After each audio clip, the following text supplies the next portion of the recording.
Déjeme, déjeme ver si ya están los maestros, a ver si me confirma la querida Ceci Vega, si ya están los maestros para entrar a la mesa de diálogo.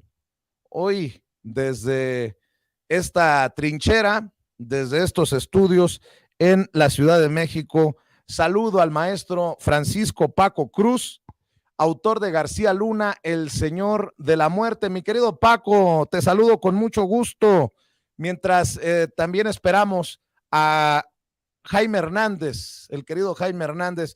¿Cómo estás, Paco? Buenos días. Vicente, ¿cómo estás? Buenos días. ¿Sí me escuchas bien? Sí, ¿verdad? Correctamente, sí.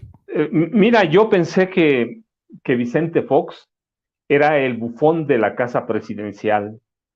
Pensé que era el hazmerreír, pero uno siempre se equivoca. Y sí, él sigue siendo un bufón, sigue siendo un hazmerreír, en ocasiones muy sobreactuado, pero ahora el bufón es Calderón. Es el bufón de las ocurrencias, es el bufón de cambiar para empeorar. Mira, no digo que está envalentonado, porque en realidad yo sostengo hace mucho que es un cobarde, y eso es verdaderamente, Vicente. Ahora está hablando que no cree, que no hay pruebas. No lo vi.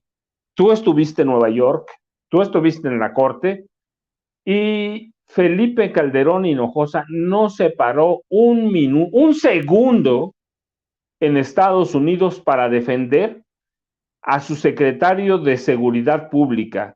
Quizá en el fondo lo quería defender, pero allá en España, en Timbuktu, en África, pero al pararse en Nueva York, no, mira, en los últimos días me ha salido como un defensor de García Luna y me dice, pues que yo vivía en la Romero Rubio. Pues sí, pero le digo, ni tú, ni sus hermanas, ni sus sobrinos que trabajaron con él. Fíjate, Vicente, no era solo, era un equipo.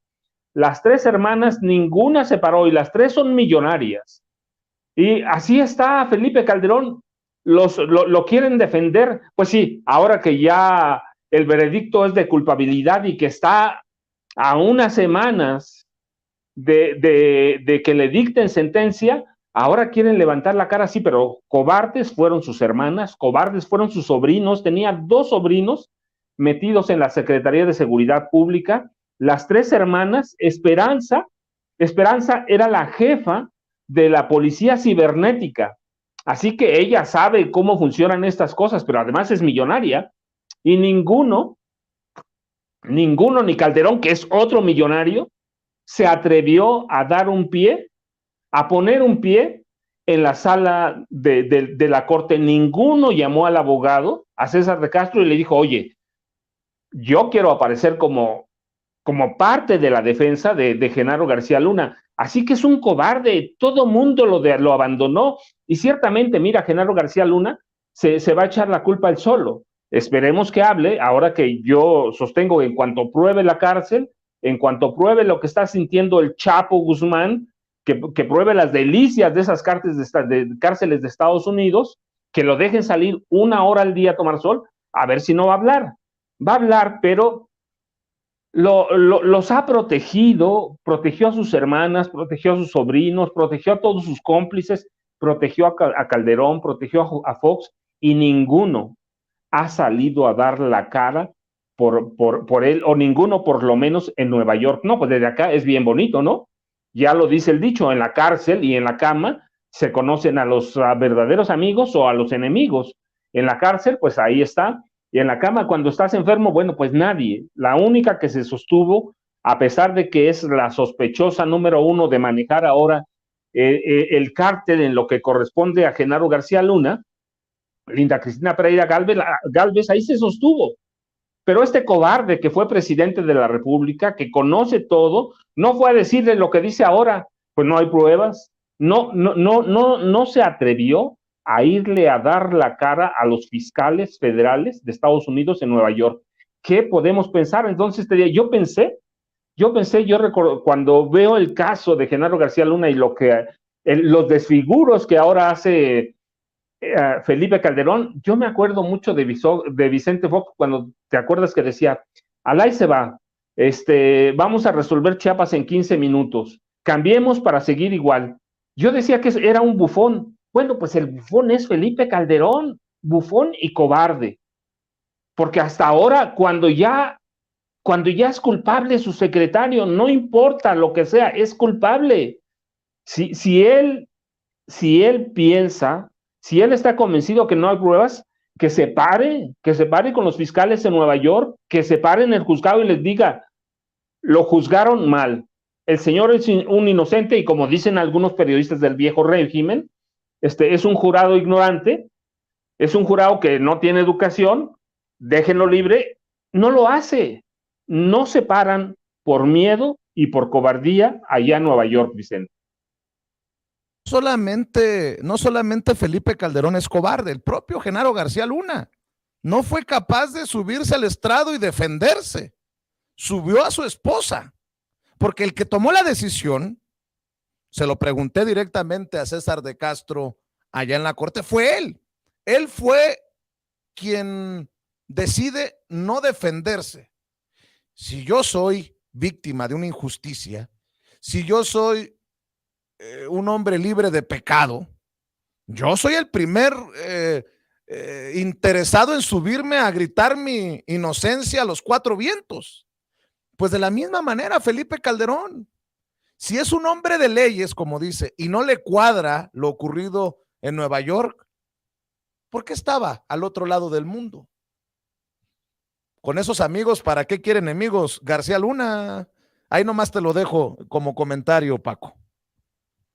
Mira, no solo eso, yo pienso ahora, y no es que piense, hay todos los elementos de análisis para eso, que Felipe Calderón o está en delirium tremens, ya sabemos por qué, que hemos documentado que sí es alcohólico, pero o está en eso o verdaderamente está en una etapa de humorismo y de ironía que lo fuga de la realidad.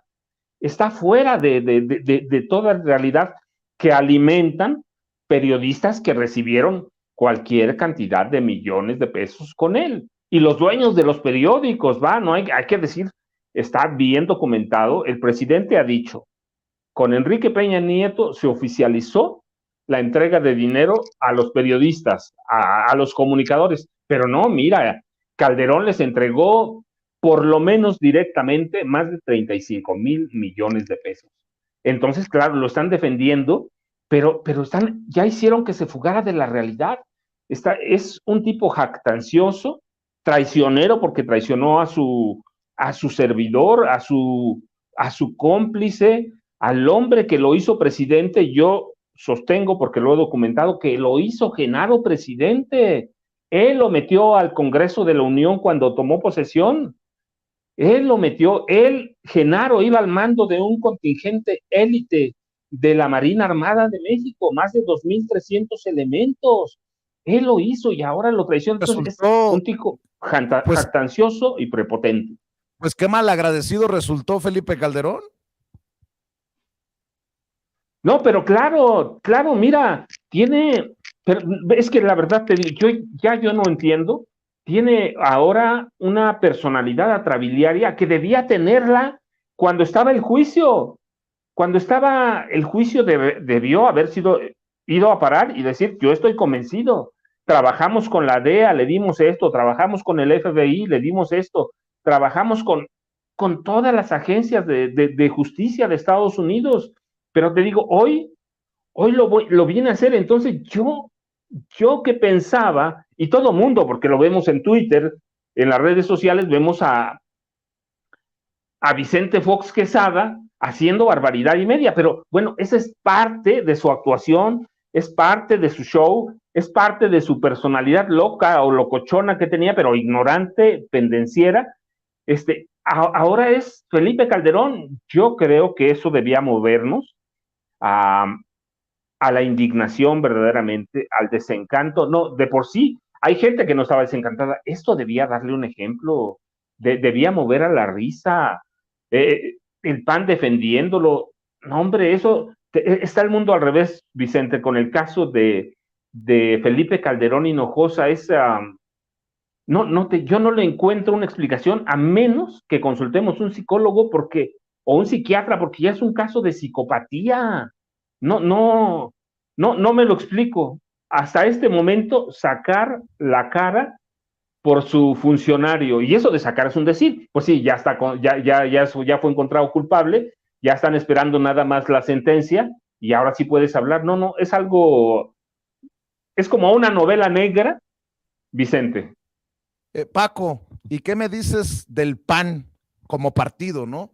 Como institución, el Partido Acción Nacional, en donde han callado o se han hecho tontos o de plano son unos cinicazos como Marco Cortés, que ha dicho que ni afiliado al PAN estaba García Luna. Pero esto que hemos seguido por días, cada vez se enloda más al PAN. Lo mencionó Pablo Gómez, el titular de la unidad de inteligencia financiera en el búnker, en aquella conferencia de prensa a la que asistimos. Este recibo comprometedor que ya tenemos también nosotros y que se lo va a mostrar don David en pantalla, es el documento que muestra que el PAN sí pagó a una firma vinculada con García Luna y socios. ¿Lo tiene, don David? A ver si me puede ayudar a presentárselo a la audiencia de Sin Censura nuevamente. Es este documento que ha de estar haciendo estragos en el Partido Acción Nacional. Y hay otra captura más en donde se ven las firmas, David. Ahí están. No es una cosa que nos sacamos de la manga en Sin Censura o que está circulando, ¿cómo le llamaron a Jesús? A Jesús Ramírez Cuevas, Carlos Marín y López Dóriga, fascista, el fascista de Jesús Ramírez Cuevas. Este es el recibo comprometedor, el documento que muestra que el PAN sí pagó a una firma vinculada con García Luna y socios, una empresa de Genaro García Luna declarado culpable de narcotráfico en Estados Unidos, asesoró al PAN en materia de recursos humanos y le cobró $1,160,000. Ese es el concepto que establece el contrato de Glax Security Consulting, firmado en abril de 2015, cuando el presidente de ese partido era Gustavo Madero. El contrato fue firmado el 24 de abril de 2015 por el entonces representante legal del PAN, Carlos Alfredo Olson San Vicente, actual diputado local de Chihuahua y suplente en el Senado de Gustavo Madero, de quien es cercano. Por parte de la empresa ligada al exsecretario de Seguridad Pública encontrado culpable de narcotráfico en Estados Unidos, firmó Edgar Anuar Rodríguez García, uno de los apoderados de la firma. La unidad de inteligencia financiera de la Secretaría de Hacienda y Crédito Público vinculó la semana pasada al PAN con la red de contratos de García Luna que están bajo investigación. El dirigente nacional panista, Marco Cortés, ha desligado al partido. Bueno, ha intentado desligar al partido del que fuera secretario de Seguridad Pública de Felipe Calderón, a raíz de que fuera encontrado culpable de haber colaborado con el crimen organizado, con los cárteles de la droga. No tiene nada que ver con el PAN, nunca fue militante, dijo Marco Cortés al diario español El País. Fue funcionario de un gobierno y si hizo algo mal, pues que pague por ello y punto. El jueves pasado, la Unidad de Inteligencia Financiera informó que Glax Security Consulting se constituyó en México el 12 de septiembre de 2014 como una empresa de seguridad privada, servicios de asesoría y estudios técnicos hasta de arquitectura, hágame usted el favor. Bueno, pues Glax Security Consulting ¿no es la empresa que también asesoraba al periódico El Financiero en temas informáticos, en temas de información? Esto huele muy, muy mal, mi querido Paco. Y mira, Vicente, no solo al PAN, a Margarita Zavala, aunque lo niegue. Yo en su momento, ahorita regresamos a la corrupción del PAN, pero en su momento lo advertí. Genaro García Luna hizo todo el trabajo de inteligencia para la campaña presidencial de Margarita, cuando era independiente. Fracasaron porque Margarita, bueno, pues ya lo sabemos, ahora lo vemos en televisión, no se le da pronunciar una idea concreta, no puede hacer nada. Si no tiene un teleprompter encima o no tiene un guión, pues no se le da, así quiere ser candidata presidencial, pero bueno, también Genaro García Luna después de la fallida candidatura presidencial de Margarita, hizo el trabajo de inteligencia para el partido que querían formar Margarita y Felipe, y quería o planeaba Genaro García Luna su regreso a la política mexicana, partidista y activista, a partir del partido de Margarita. Ya sabemos que fue un fracaso, pero pues que inventaron, que mintieron, que engañaron, las pruebas ahí están en el INE y en el Tribunal Electoral, tanto que no pudieron conseguir el registro. Pero eso es una parte. La otra, mira, lo del PAN, no tienen vergüenza. Y no tienen vergüenza, mira, la realidad es que hoy sí podemos hablar, ya está documentado, de un narcopan o del partido de los narcos en México, el PAN, y que debía perder el registro por eso. Pero no, mira, ¿cuánto se echó a perder el PAN? Porque sí hay que reconocerlo. Hubo un momento que el PAN representó una opción, válida no, pero era una opción que tenía algunos personajes que valían la pena. Por más que no coincidieras con la derecha, hubo un momento que por lo menos podía ofertar algo a sus seguidores que no fuera corrupción. Pero el PAN se echa a perder en 1988, Vicente. ¿Cuándo? Cuando acepta negociar con Carlos Salinas de Gortari el fraude de aquel año, el fraude de las elecciones que había ganado, por cierto, Cuauhtémoc Cárdenas Solórzano, por más que yo le tenga ahí sus frenos o sus asegúnes, la verdad es que el ingeniero ganó las elecciones de 88, lo sé porque me tocó cubrirlas para un periódico en la frontera, pero allá estuve en la Ciudad de México, así que aceptó el PAN con quién, con Héctor H. Álvarez, que era el dirigente, y con Diego Fernández de Ceballos, y mira, Diego Fernández de Ceballos se enriqueció, aceptaron corromperse, validaron el fraude y luego del PAN nació la propuesta para quemar las boletas electorales, que era el único testigo real del fraude de Salinas. Negociaron el fraude, negociaron el poder. Por eso el PAN pudo ganar gubernaturas, por eso ganó más diputaciones, por eso ganó senadurías y por eso eventualmente llegó a la presidencia de la República, pero se corrompió con Salinas y luego con Cedillo se corrompió cuando le aprobaron el Fobaproa. Y Peña, mira, hay que ver cuántos millones y millones de dólares le entregó a los panistas por aprobar sus reformas constitucionales. El PAN ya era un partido corrupto, que no lo querían ver los panistas, eso es otra cosa. Hoy no solo podemos documentar que es un partido corrupto, es el partido del narcotráfico, es el partido de los capos, es el partido que permitió la creación del cártel de Jalisco Nueva Generación, es el partido que arropó a Genaro García Luna. Mira, hoy lo desmienten, pero incluso por años en Wikipedia, por años aparecía entre los funcionarios García Luna como militante del PAN y nunca dijeron nada. Entonces, la corrupción empezó grande en 88. Hicieron tratos con Salinas de Gortari los enriqueció, les dio poder, y de ahí un pasito al narco. Cruzaron la línea hace mucho. Cruzaron la línea, hoy lo pueden negar, pero hay documentos que muestran que el Partido Acción Nacional es un partido de capos. Y que cuando le llaman narco a Marco Cortés, la gente tiene razón, la gente no se equivoca, Vicente, es Narco Cortés. Y por cierto, muy ad hoc lo que escribió Abraham Mendieta y que sacó una carcajada del presidente Andrés Manuel López Obrador a Marco Cortés, el presidente nacional del PAN. Aquí no se aceptan narcoconsejos, porque ya ven que es tan cínico Marco Cortés que quiere dictarle al presidente qué hacer con el país. Y por cierto, para darle la bienvenida también al maestro Jaime Hernández, editor de La Jornada Sin Fronteras en el gran periódico La Jornada, fundador de su espacio en YouTube No Apto para Cínicos y miembro de esta familia sin censura.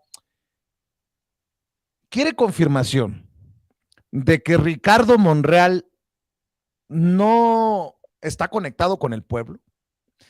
Yo hago referencia a una encuesta del periódico El País de España.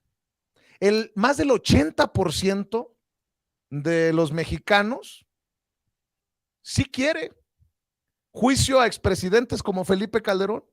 mínimo investigación, a pesar de que el presidente diga que no hay persecución, que para evitar esto, que darle carnita a los cerdos, perdón, a los personajes como Felipe Calderón, pues ni siquiera ha girado instrucciones para que se abra una carpeta de investigación sobre Felipe Calderón. A pesar de eso, a pesar de que el presidente Andrés Manuel López Obrador ha dicho, pues ya hubo consulta y no se llegó a los números que se necesitaban para hacerla vinculatoria. A pesar de eso, la gran mayoría de los mexicanos sí quiere que se investigue a Calderón. Pero Ricardo Monreal tiene otros datos. Vea y escuche lo que dice el aspirante a la candidatura de la coalición Juntos Hacemos Historia y coordinador de los senadores de Morena, tan criticado por sus dichos y hechos que irían contra la 4T. Aquí otro episodio más de Ricardo Monreal, el responsable del fuego amigo. Como protagonista, Ricardo Monreal, el hombre que quiere gobernar México, pero que no escucha al pueblo. Vea y escuche. Averiguación, esta investigación, este juicio, era evidente que lo involucrara, dado que él era el presidente de México en esos momentos. Pero el que ya lo condenemos me parece inadecuado, inapropiado. No, yo no creo en eso. Creo que pues, es un asunto de él. Si él cree que eso es lo correcto, yo lo respeto. No me voy a meter a linchar, porque yo he sido víctima de ese tipo de linchamientos previos, que frente a la opinión pública pareces como culpable, aunque después te digan usted disculpe, pero por lo pronto ya te mancharon. No voy a acudir a eso y respeto lo que pase alrededor del señor Calderón. Seguramente el tiempo nos dará a cada uno la razón. Mi querido Jaime, pobre de Felipe Calderón, que está siendo enjuiciado en los medios de comunicación. Con razón, Leo Zuckerman decía que no le cuadraba el caso contra Genaro García Luna, aunque estos malditos miembros del jurado en Nueva York lo hayan terminado declarando culpable. Dice Ricardo Monreal, yo no voy a linchar a Felipe Calderón porque yo también he sido víctima, perdón, pero es que está para llorar de risa las declaraciones de Ricardo Monreal. Ni por ahí dijo que se le investigue. Tú hayas escuchado otra cosa. Jaime Hernández, te saludo con mucho gusto, maestro. Don Chente, ¿cómo estás, querido amigo? Pues mira, ya no me sorprende realmente, ya no me sorprenden para nada los pronunciamientos del señor Ricardo Monreal, porque al final suelta el latiguillo de, al final, la historia nos dará la razón. ¿Y cómo está tan seguro que la historia le va a dar la razón? Para empezar. Pero mira, yo quiero que a partir de esta encuesta que tú recordaste bien, querido Vicente, una encuesta de febrero pasado donde la mayoría, el 84% de los mexicanos opina que Felipe Calderón debería de ser por lo menos investigado por los vínculos al narcotráfico, por sus presuntos vínculos al narcotráfico, sobre todo a tenor de lo que ha ocurrido en el juicio federal, el juicio de una corte federal contra Genaro García Luna. Y yo creo que sí, cada vez hay mayor frustración, hay una carga de frustración entre los ciudadanos, porque creemos que en aras de la transparencia y en aras de un futuro más limpio, más transparente, donde quede constancia de que sí en México hay rendición de cuentas, debería de investigarse a Felipe Calderón. Yo recuerdo que el presidente lo sigue sosteniendo, el argumento de que él está en contra de que se enjuicie a los expresidentes de México. En aquel momento yo lo entendí perfectamente porque yo creo que lo que le preocupaba más en aquel momento al presidente es poder llevar a buen puerto una transición democrática, una transformación sin violencia en las calles, sin sangre, sin ajusticiamientos, sin atentados. Y yo lo entendí, Es decir, era la clásica frase que empleaban muchos panistas y priistas del pasado, de eso de no hagan olas, no hagan olas, que estamos en obras aquí construyendo la democracia, creando un INE, todo este rollo, no hagan olas, por favor. Pero, ¿sabes qué? En aquel momento yo lo entendí. Pero después de ver este carácter tan virulento, tan golpista, ¿sabes?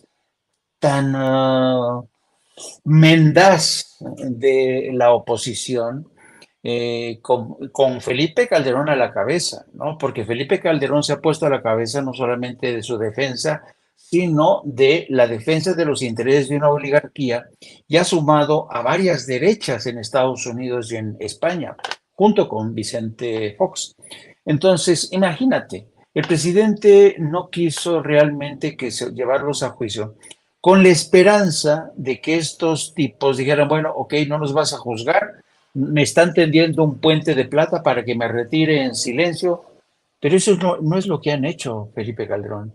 Han conspirado día y noche, se han aliado con los peores intereses que están al servicio o bien de Estados Unidos o de grandes corporaciones. Entonces, yo creo que la razón que adujo el presidente en aquel momento de vamos a operar una transición, un cambio de forma pacífica, pues ha perdido su razón de ser.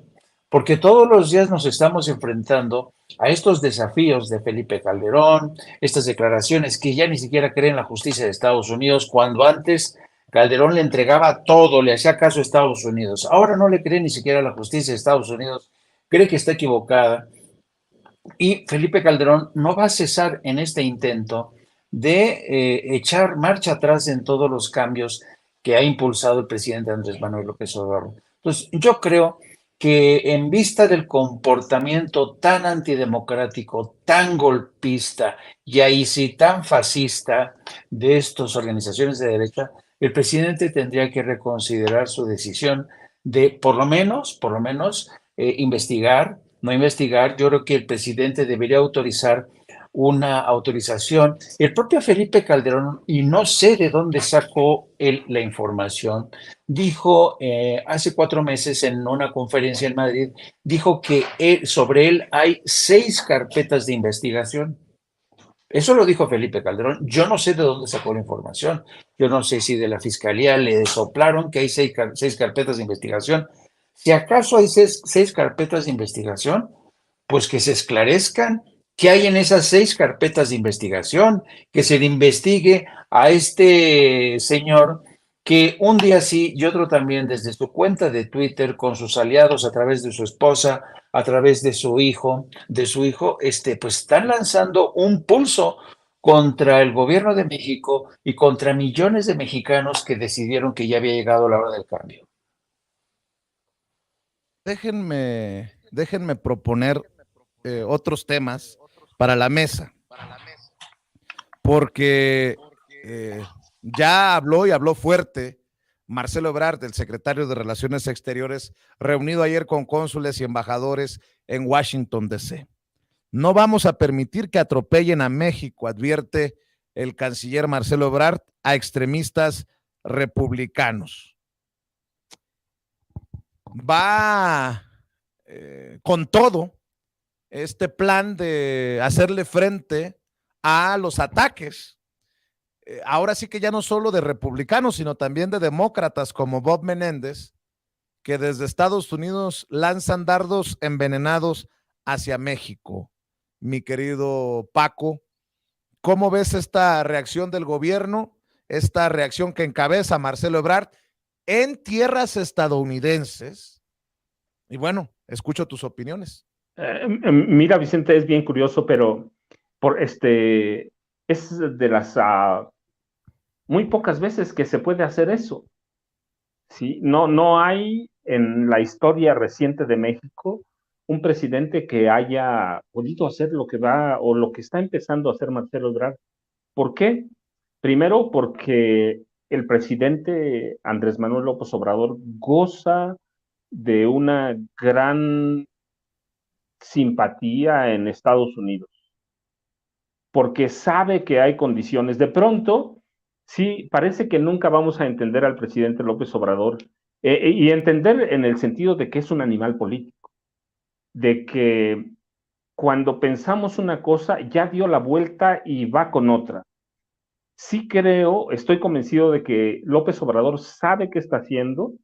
No sé si va a alcanzar el tiempo, en eso debo aceptarlo, pero sabe lo que está haciendo, siempre lo ha sabido, entiende cómo opera la comunidad mexicana en Estados Unidos, entiende cómo operan los políticos, entiende que es un momento preelectoral en Estados Unidos y que así va a ser, y también entiende, ayer platicábamos y yo te decía, Bob Menéndez es parte de ese pequeño grupo de legisladores, senadores en este caso, aunque también hay algunos representantes o diputados, que es el equivalente, de la extrema derecha, ultraconservadores, que van a coordinar los ataques y contra México y lo van a aprovechar tomando en cuenta que hay políticos mexicanos como Felipe Calderón, como Vicente Fox, o como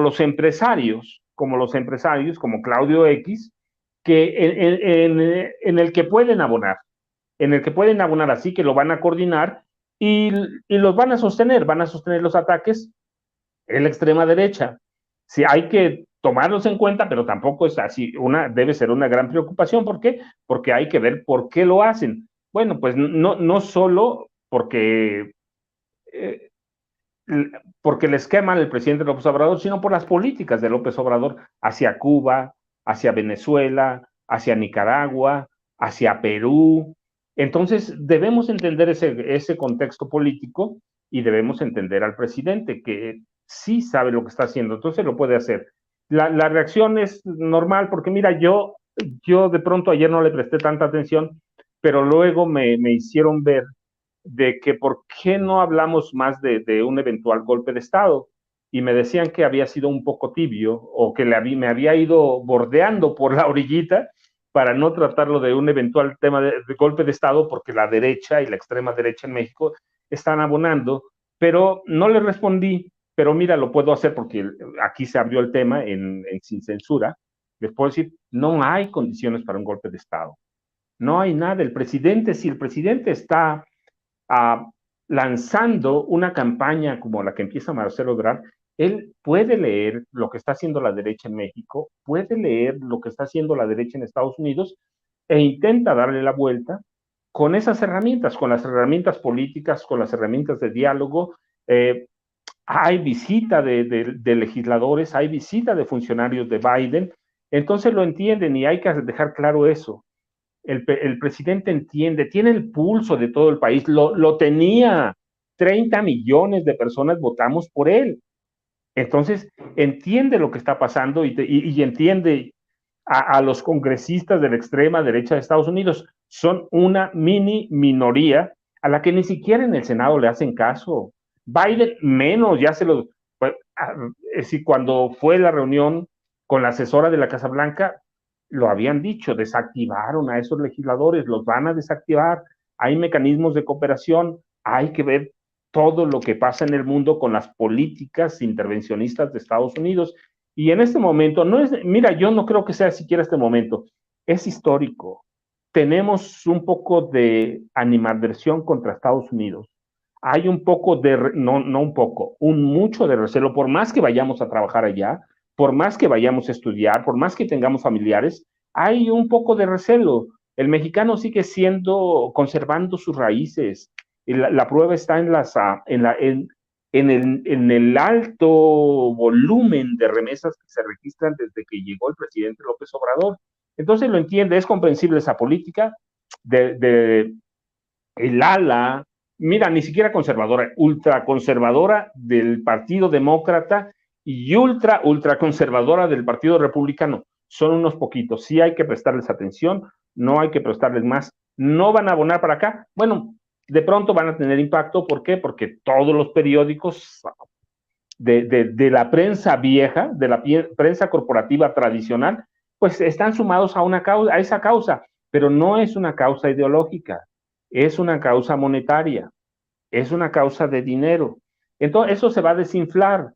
Y finalmente, mira, en esa extrema derecha mexicana, en esa extrema derecha de del ala de los periódicos viejos, ya nadie cree. No es que no tenga credibilidad, es que hace años que no tiene credibilidad. Mira, yo recuerdo cuando era niño en mi pueblo, allá en el Valle de Toluca, cuando los periódicos de la Ciudad de México, que eran los que leíamos en mi casa, porque en Toluca pues sigue habiendo un periodismo, por más que no me guste y por más que adore, porque son mis raíces, un periodismo pueblerino que también hay en la Ciudad de México, cuando publicaban, el presidente Luis Echeverría garantiza que no va a subir el azúcar.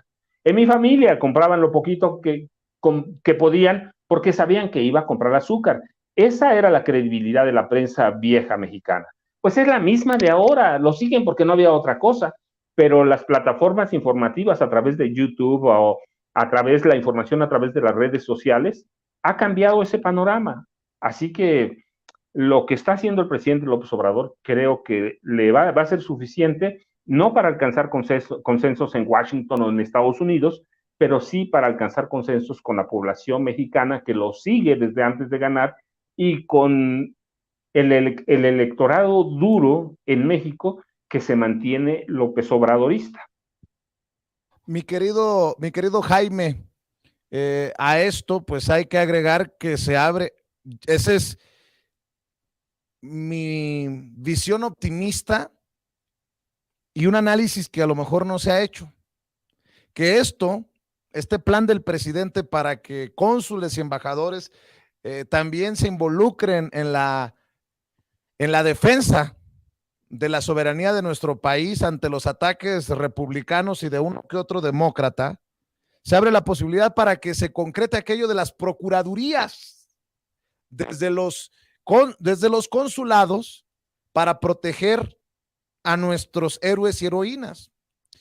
Obviamente en mis visitas a California, en mis visitas a Nueva York, a Washington, se han acercado paisanos y dicen, oye, recuérdale al presidente que no se ha podido concretar lo de estas procuradurías o fiscalías en los consulados para defensa de los paisanos.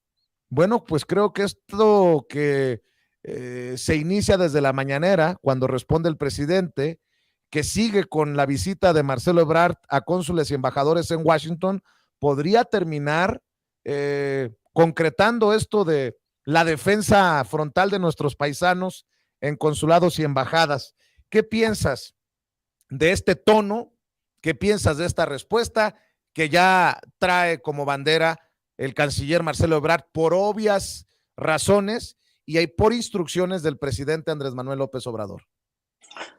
Mira, yo francamente creo que, y lo dije ya la vez pasada, yo creo que esta campaña que va a encabezar Marcelo Ebrard llega tarde, ¿no?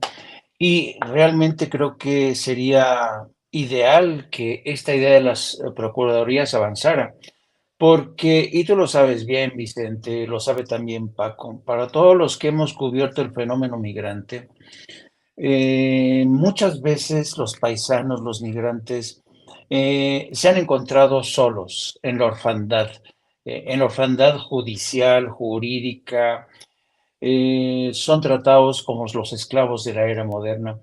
Y quien ha hecho hasta ahora este papel de protector, de arroparlos, ha sido curiosamente en primera instancia la Iglesia Católica, que fue, digamos, esa institución llenó ese gran vacío que había en el norte para proteger a nuestros paisanos. Claro, gracias al papel que ha desempeñado la Iglesia Católica, sobre todo en el estado de California, la Iglesia Católica renació en California gracias a eso. ¿Por qué? Pues porque los paisanos son agradecidos y como la Iglesia los protegió, la Iglesia, a través de las limosnas de nuestros paisanos, que no son pocas, ha crecido, ha prosperado la Iglesia Católica en Estados Unidos, gracias en buena medida a nuestros paisanos. Esto te habla del papel fundamental que juegan, que hay necesidad de estas procuradurías, ¿no? Después, quienes también dieron un paso adelante fueron organizaciones comunitarias creadas por los propios paisanos para salir de esta indefensión. Entonces, siempre ha habido esta necesidad y siempre ha habido alguien que ha cubierto esa necesidad. Lo ideal sería, claro, que fuera una red consular de procuración, de protección para los paisanos. Eso sería fantástico, ¿no? Yo no sé, francamente, si esto se consiga durante el actual sexenio. Yo, francamente, no lo sé porque es demasiado vasto el territorio a cubrir de nuestra gente. Y también ha habido, ¿sabes? Ha habido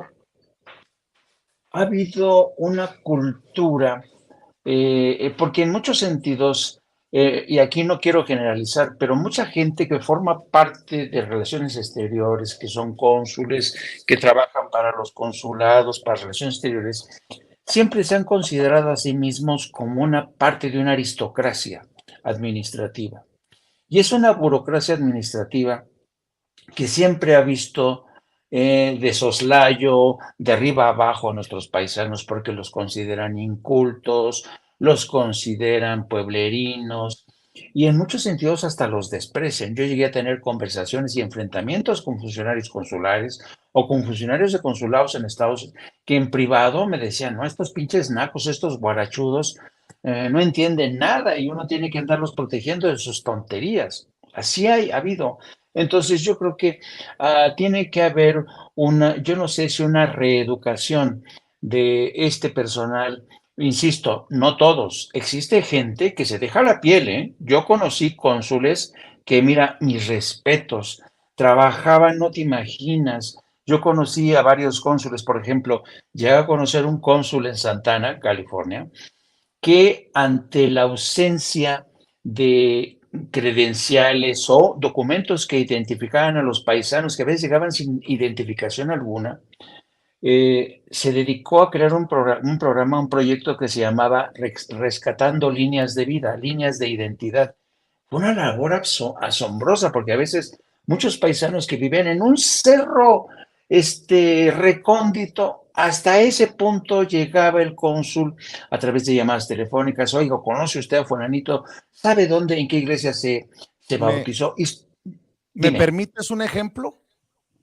a ¿Me ver. permites un ejemplo, Jaime? Hoy el A ver. presidente Andrés Manuel López Obrador dijo que conocía al cónsul de Denver, Colorado. Creo que tienes ese momento de la mañanera, David. Esto es importante por lo que está diciendo Jaime Hernández, porque ya te están tachando de pesimista, que dicen que más vale tarde que nunca. Bueno, pues entonces iniciemos también desde Sin Censura una gira para conocer lo que están haciendo cónsules y embajadores de nuestro país. Y qué bueno, por ejemplo, que el presidente dice que conoce a Pavel Meléndez Cruz. Échamelo, David, para escuchar y por qué lo estoy mencionando. Actuaciones de estos cónsules, el nuevo de Denver, Pavel Meléndez Cruz, y en contraste con el de Nueva York, Jorge Islas. Y ya por último, presidente, hay una persona, una mexicana muy humilde de Chalco, del Estado de México. Ella es Emma Bustamante Uriostegui. Ella solicitó una visa humanitaria para viajar a ver a su hermana mayor que tiene Alzheimer y le dio COVID en Estados Unidos, porque ella no puede pues viajar. Y fíjense que le dieron cita para septiembre del 2024. Entonces, bueno, aparte de que tardó mucho para sacar su pasaporte, pues como hasta el 2024 y su hermana está muy enferma, es mayor, no sé si habría alguna posibilidad de que le agilizaran su visa humanitaria para ir a ver a su hermana. Y lo de los cónsules, presidente. Sí. Gracias. Bueno, vemos lo de la solicitud de la visa humanitaria para que pueda ir lo más pronto posible, ¿no? Y acerca de los cónsules, pues son criterios, ¿no? Yo sí conozco a Pavel y sé que es una gente muy comprometida porque ha estado trabajando con el pueblo desde hace muchos años, toda su familia. Y fíjese que yo también conozco a Pavel y me da mucho gusto que quien también conozca al cónsul de México en Denver sea nuestro amigo Carlos Hernández, de Sin Puntos ni Comas TV y Sin Puntos ni Comas Informa. Él, Carlos, vive en Colorado y hace unos días tuvo la oportunidad de conversar con Pavel Meléndez Cruz, que recientemente llega como cónsul de México en Denver.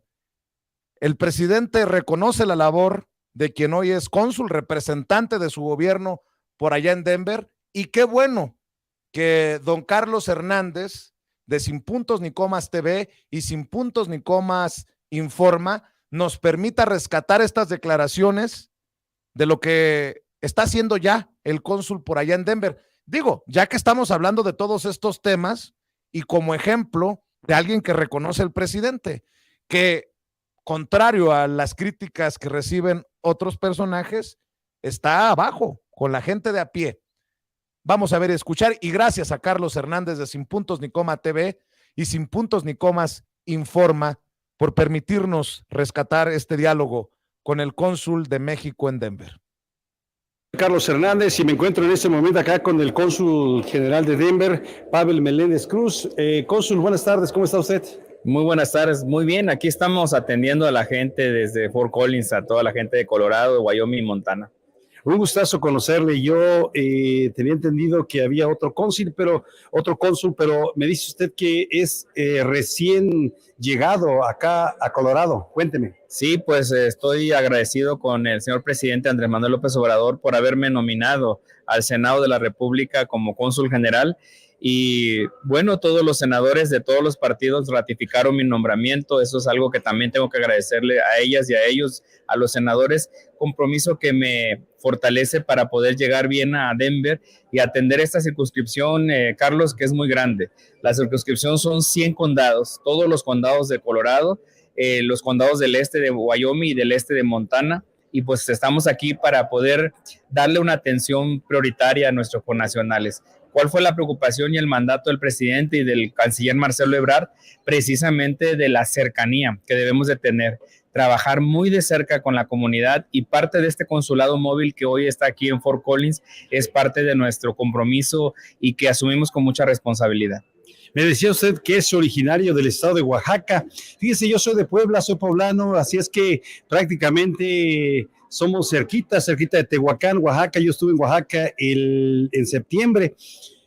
Le pregunto esto porque el presidente ha visitado mucho el estado de Oaxaca y principalmente nos ha dejado esa gente de Oaxaca. Voy a ser breve en eso, los caminos rurales, cómo lo hacen, cómo la gente trabajadora que viene principalmente de Oaxaca, y no de Oaxaca, de todas partes de México, es pura gente trabajadora.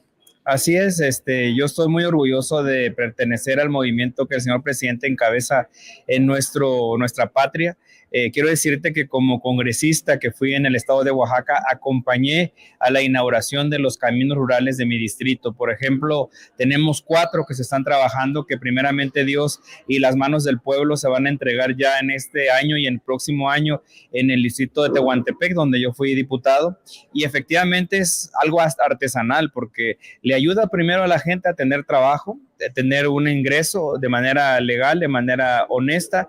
Le ayuda al pueblo porque es una demanda histórica que tienen las comunidades indígenas de nuestro estado, y le ayuda efectivamente a disminuir la migración porque retienen a la gente. Hay derrama económica en los pueblos y en las comunidades. Usted conoce seguramente los caminos de concreto hidráulico rurales que se hacen. Para los que no saben, son de concreto hidráulico de más de 20 centímetros de espesor, sin maquinaria, se hace a mano, se hace con revolvedoras, y es algo realmente que dignifica a nuestras comunidades que por años jamás, nunca habían tenido un acceso. Yo tenía unas comunidades que son para poder llegar 4 horas en automóvil rebotando ahí en la terracería. Imagínense las parturientas, las señoras que tenían que dar a luz y no podían llegar a los hospitales porque no tenían el camino. Entonces es un honor que de alguna manera esto se está haciendo en México. Hay que darlo a conocer aquí en los Estados Unidos, y efectivamente, como usted lo dice, los que vienen acá son las principales,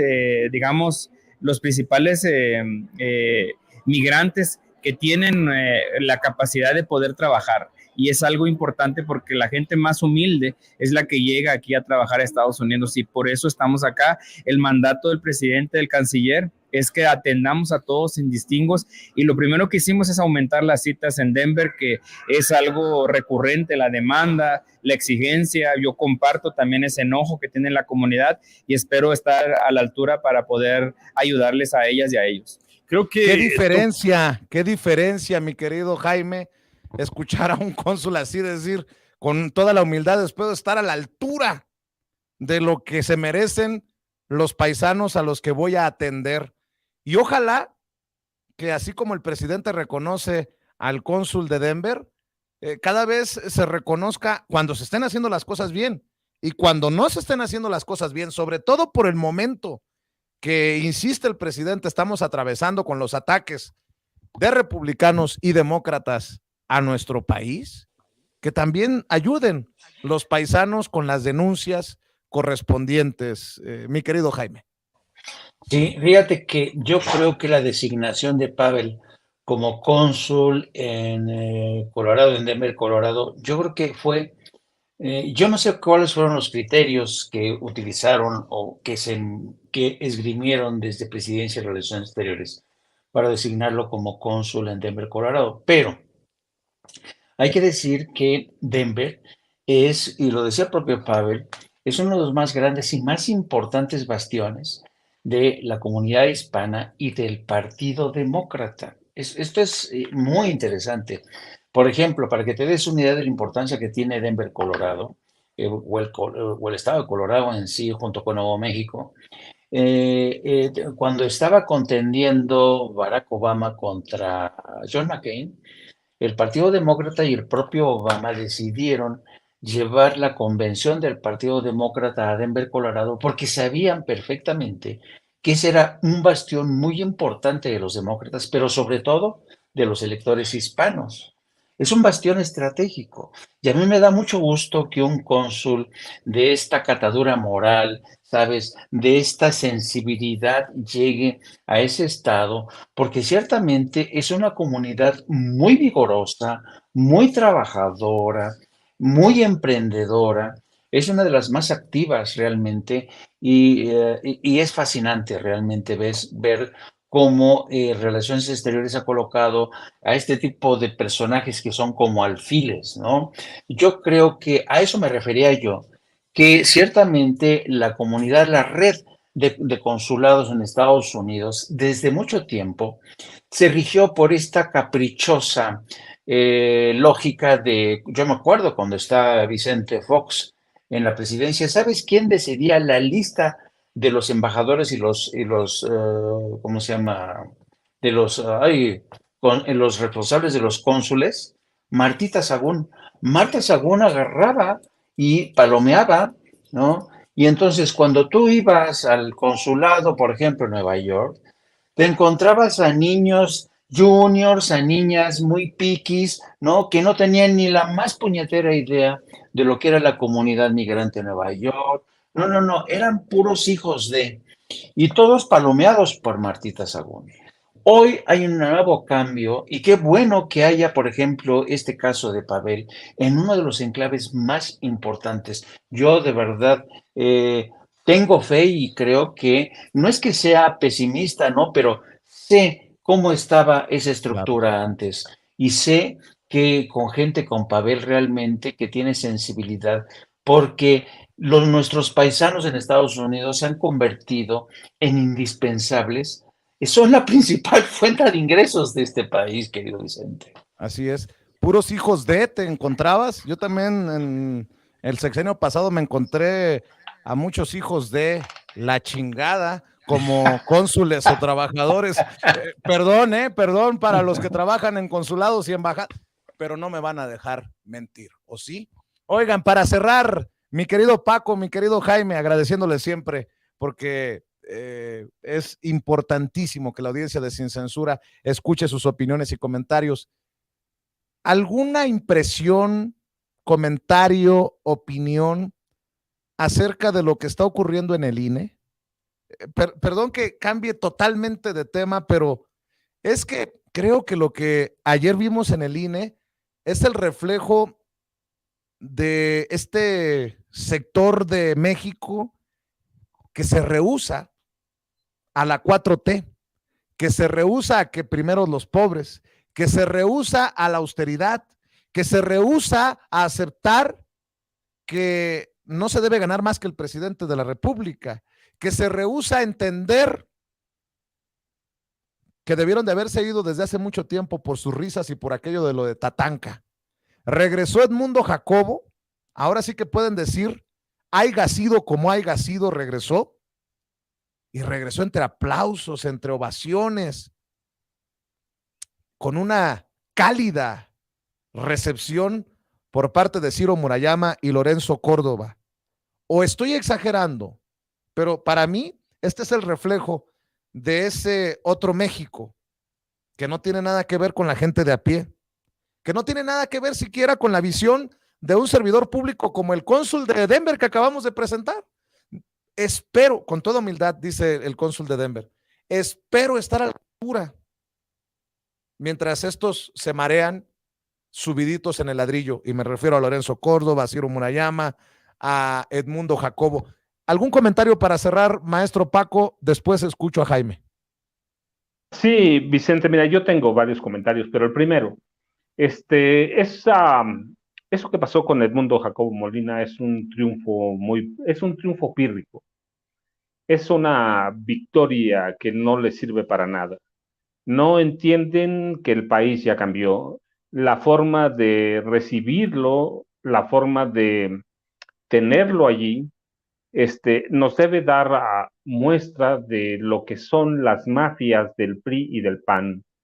Nos debe dar cuenta de que los priistas y los panistas, tomando en cuenta que el INE es un partido político de oposición ya, va en otro camino diferente al país. Va caminando en las mafias, en los últimos bastiones, porque todavía tiene varios, la derecha mexicana que encarnan el PRI y el PAN. Es eso, es la defensa de un trabajo mafioso. Crearon mafias en el INE, en el Tribunal Electoral del Poder Judicial de la Federación, en la Suprema Corte de Justicia de la Nación. Es la defensa de una mafia para afrontar a la 4T. Eso es lo que crearon el PRI y el PAN. No hay para dónde darle vuelta. Crearon mafias para defenderse y van a defender con las uñas los últimos reductos de la derecha priista y panista, los últimos reductos de la mafia, porque son eso, el INE es una mafia y hay que entenderlo crudamente. Hace mucho, Jacobo Molina, como Lorenzo Córdoba y Ciro Murayama, formaron una cabeza de mafia, la están defendiendo, la van a defender, nunca van a entender, pero yo digo que debamos verlo esto como un triunfo pírrico. Regresaron, sí, victoriado entre ellos nada más. Hay que esperar todavía a la resolución porque además no es un amparo definitivo, es apenas un amparo provisional. Hay que ver qué va a pasar en la Suprema Corte de Justicia. Bueno, primero el Tribunal Electoral del Poder Judicial de la Federación. Hay que ver qué va a pasar ahí. Yo no tengo mucha confianza porque pues lo controlan una priista, Yanino Tálora, y Reyes Rodríguez, que es un panista abiertamente. Entonces no hay problema. Y el tribunal es eso, es una sucursal del PRI y sucursal del PAN. Lo mismo que el INE. Y la Suprema Corte sí, pero ya vimos que de pronto hay un grupo de ministros que trata medianamente de guardar compostura.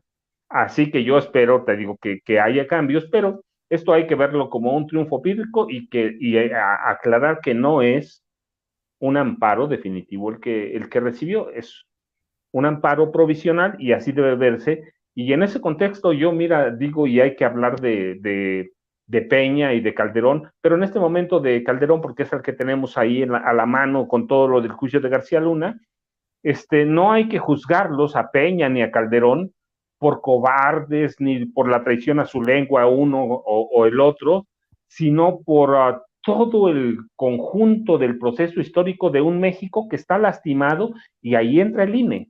que está lastimado por su complicidad con el narco, por la corrupción y por la impunidad.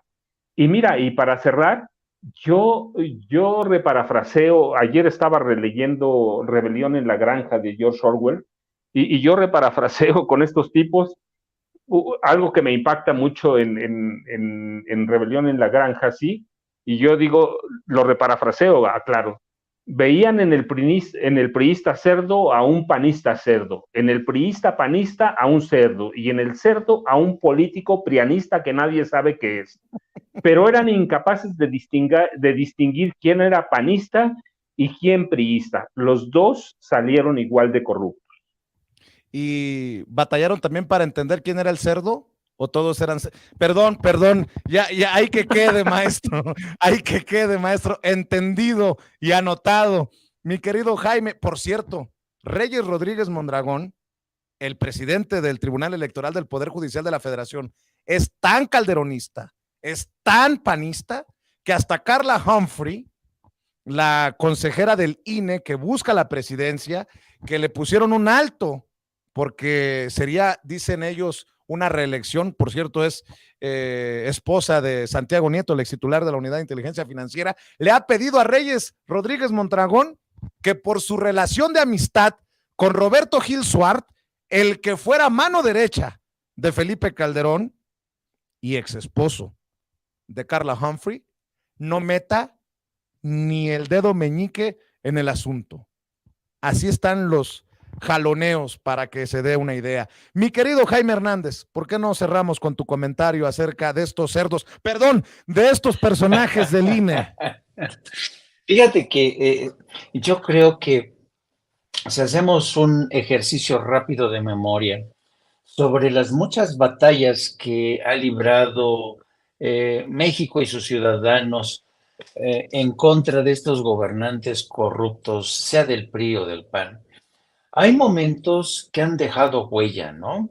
Y casi siempre la gente que estaba en el poder, ya sea del PRI o del PAN, han celebrado realmente eufóricos el momento en que han conseguido imponerse sobre la voluntad de la mayoría, ¿no?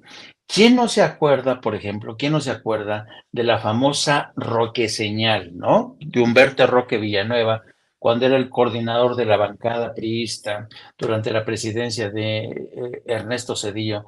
En aquel momento que estaba en situación jodida con Zedillo, porque lo que como le dejó el patio Carlos Salinas de Gortari estaba de la tostada. Entonces, ¿qué es lo que ocurrió? El PRI quería aumentar el IVA y lo consiguieron jodiéndose, ensartándose a todos los mexicanos y consiguieron que el IVA pasara del 10% al 15%. ¿Y qué hizo Roque Villanueva?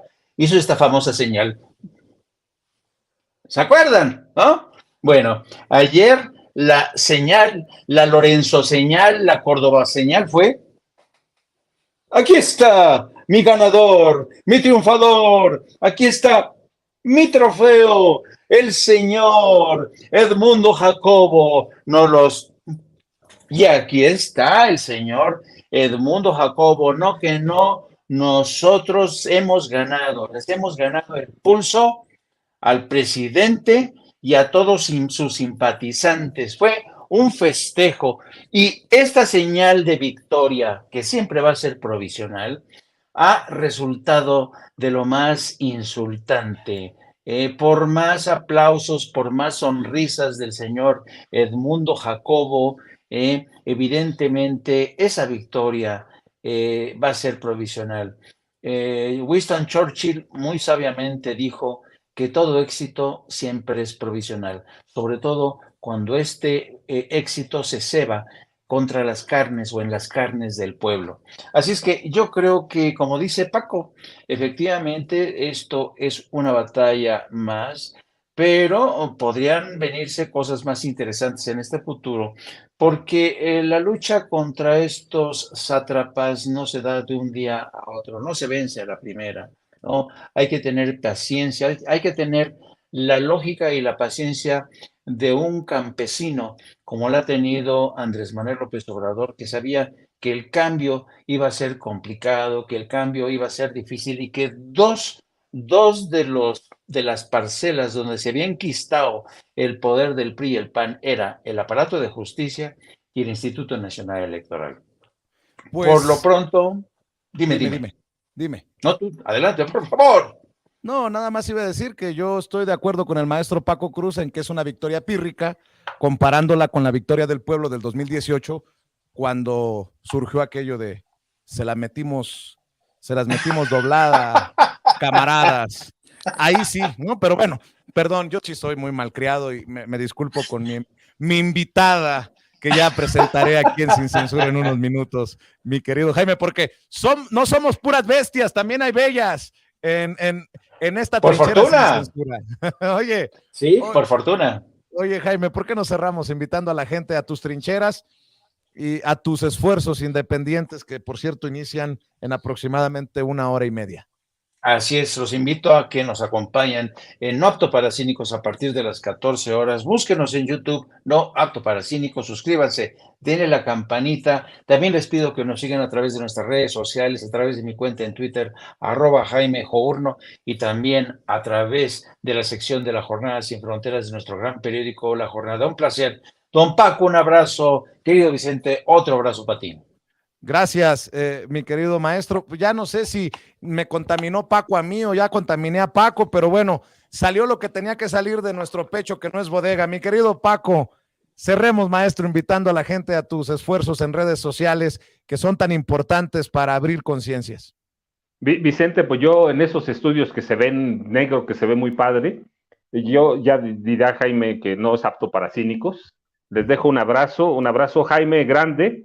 Ya veremos tu programa y ya veremos a Vicente pronto. Así que ya saben, yo @Paco Cruz Jiménez en Twitter, Francisco Cruz Jiménez en Facebook, y nos vemos al rato o mañana.